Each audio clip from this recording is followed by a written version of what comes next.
So in this video, Ron Desantis kind of breaks down his thoughts, about the Israel-Palestine conflict, what is going on there, some interesting history about the conflict. So he has some interesting thoughts and perspectives. So let's get into what he has to say.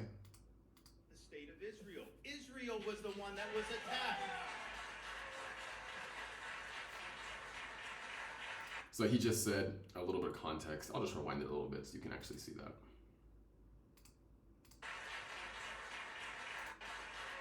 Israel, South Florida, people of Florida as a whole, but certainly the people of South Florida, they stand with the state of Israel. Israel was the one that was attacked.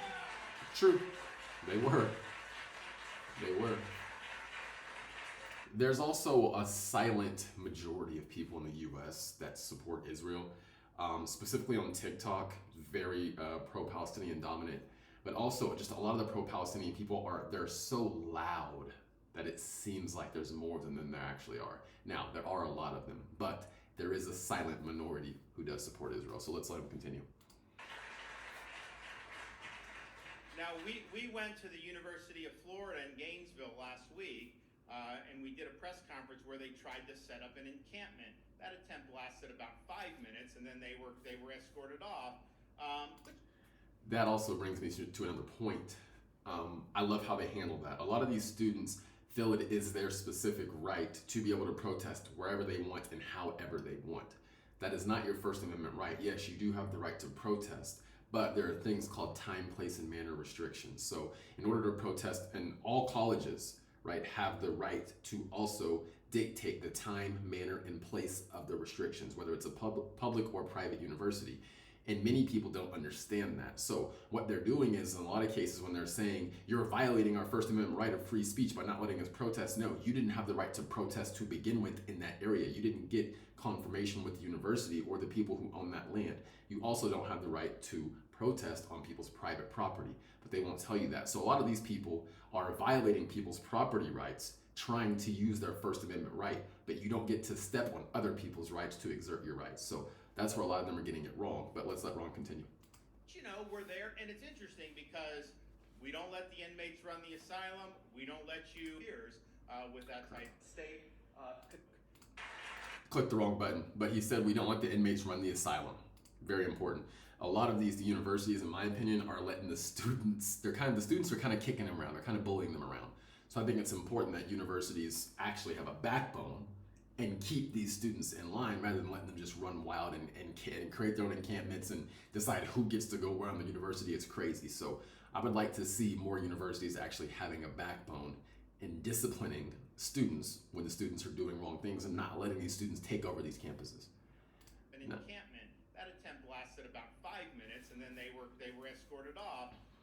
But we're there, and it's interesting because we don't let the inmates run the asylum. We don't let you disrupt university operations. We don't let you take over property. But yet, and so none of that is First Amendment activity. And so some people say, well, you're cracking down on people's right to protest. No, you can protest, but you can't act in ways that violate basic code of conduct. And in fact, during our press conference, we're there doing a press conference. It's me. I've got the board of trustees from the university, the president of the university. I've got other people.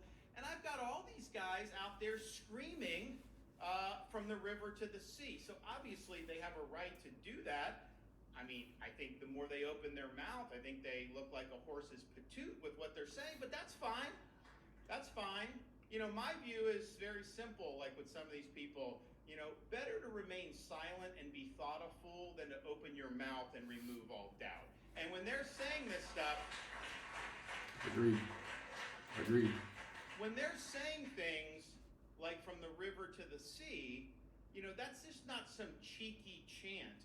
They're basically saying they want to see the destruction of the state of Israel and a second Holocaust. That's what Hamas wants.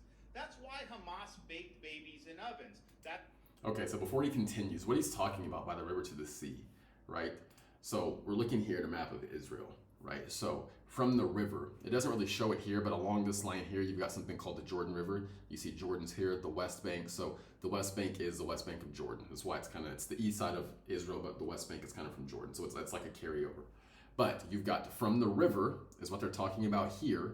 Okay, so from the river to the sea. This here's the Mediterranean. From the river to the sea. So what that's saying is all of this, they want to take all of this, which would basically be the destruction of the state of Israel. So let's get back to what Ron DeSantis was saying. That's why they were raping the mothers. That's why they were beheading elderly people on October 7th. You know, it's interesting. I didn't see those folks protesting Hamas's actions. They were very quiet about Hamas's actions. Now they're just doing, and they're protesting this. But I'd also say people should learn their history. Yes, they were very quiet when Hamas was doing that. And they still don't actively come out and condemn Hamas, even though Hamas is the group that's oppressing the Palestinian people, right? So that's a whole other topic, but he's about to talk about history. I found this interesting. The fact of the matter is, there's never been a country or state called Palestine. Jews He's not wrong. He's not wrong.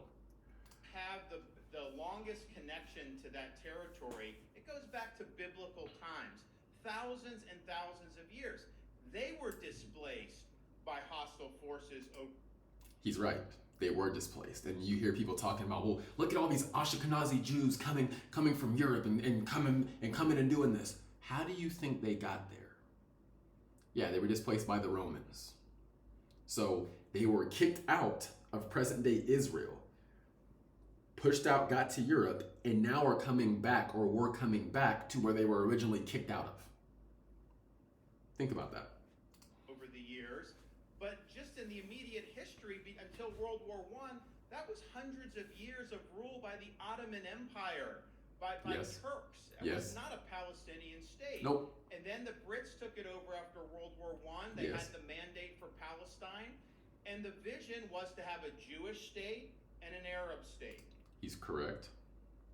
And in the UN after World War II, adopted Jewish state, Arab state. Jews accepted it, founded modern Israel.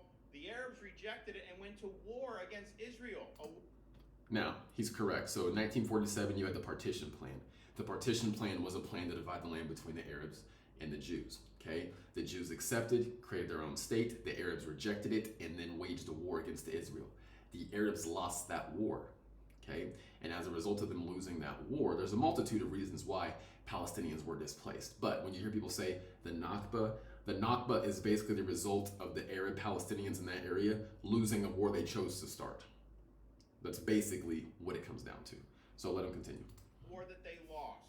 They also lost a war to annihilate Israel in 67, 73, and they've had all these intifadas ever since then. So how is it somehow that you're occupying when you have the best connection to the land?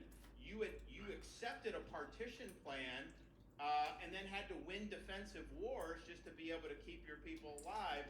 So I think a lot of this is not rooted in fact. It's not rooted in history. No, it's not. And He's right. We took a big delegation over to Israel my first year as governor. I've had an opportunity to go many years, really over the last decade. I've been many times. And, you know, we look about the U.S., I mean, we are a speck in history compared to that history there. You go back there, you've got thousands of years, many thousands of years of history. You can open up a Bible, you can walk in these areas and see what what was written down. All the things that are so important that really form the foundation of Western civilization is right there. And I can tell you this, you go to the old city of Jerusalem and you're somebody like me that goes to the Church of the Holy Sepulchre or some of the other Christian sites, you're able to go, you're able to practice freely. I can tell you, if Palestinian Arabs controlled that, you would not be able to do that. In fact, Bethlehem is in a Palestinian Arab-controlled area. And, you know, you go to the church where they have it to commemorate the birth of Christ, and it's a nice church, but you walk out, and there's this massive mosque that they built, like, to overhang it. And there's trash everywhere, and it's just not nice. So, Anyway, so, yeah, that's going to be it for probably what he was saying. But overall, he's right. There was no state, no nation of Palestine. It was a territory that was controlled by the Ottoman Empire, right? So, again, the primary reason, I would say, people are speaking Arabic in that area is due to conquest, but no one talks about that either. So the reality is most of the people who are out here protesting and talking about genocide, there is no genocide happening in Gaza at all. There's no genocide. Most of these people have absolutely no idea what they're actually talking about. I think he broke down the history in a pretty decent way, and I think it's good that we get that information out there because most people don't know, in my opinion, and a lot of people that support the other side are actively supporting terrorists that do not like them and do not care about them. And what's even more crazy is many of these liberal people would never want to accept the ideals of Hamas, right? So they're actually working against their own interest. But Hamas doesn't like the U.S. and many left-leaning liberal people do not like the U.S. They have that in common. So they're working together in that way. And these people are also virtue signaling, many of them, by finding an oppressed people to stand up for. Before this, it was black people, right? Now it's the Palestinian people. So they have to find a cause or a certain group of oppressed people to get behind and then demonize people who are not on that side. So anyway, that's all I got for today. Y'all stay safe. Y'all have a good night. I will see y'all later.